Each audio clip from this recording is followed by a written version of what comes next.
Молитва със защита на дома и семейството. В името на Исус Христос, аз поемам моя божествен авторитет над тази територия, защото е писано: давам ви власт да настъпвате на смии и скорпиони и власт над всяка вражеска сила. Лука 10:19. Господи Исусе, аз покривам тази къща, този апартамент, с Твоята свята кръв, подобно на пасхалната кръв, която е предпасила домовете. Аз заявявам: този дом е Божия територия. Тук няма място за тъмнина. Свети душе, Ти си огънят. Аз те призовавам да разположиш огнена стена около моите стени, прозорци и врати.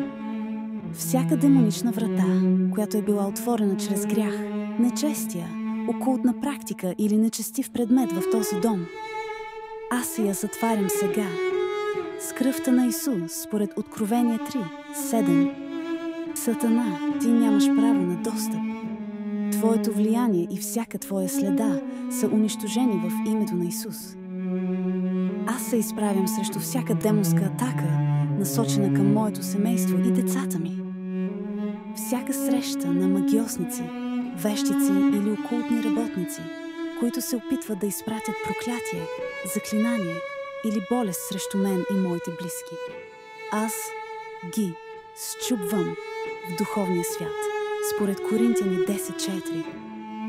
Аз анулирам всеки демоничен договор или зъл план срещу съдбата, ума и здравето на моите деца, според Колосяни 2:14 и Исаия 50:4-17.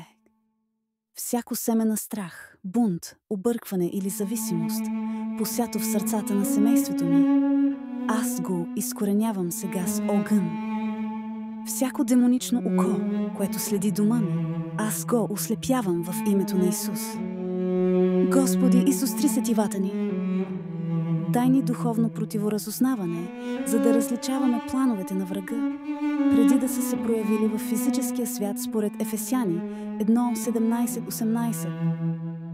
Направи ни войни в молитва, а не пасивни жертви. Кръвта на Исус говори за по-добри неща от кръвта на Авел. Евреи 12:24. Тя е моят вечен щит. Аз декларирам, че този дом е крепост на Светия Дух. Аз декларирам, че моето семейство е защитено в името на Исус. Исус е Господ тук.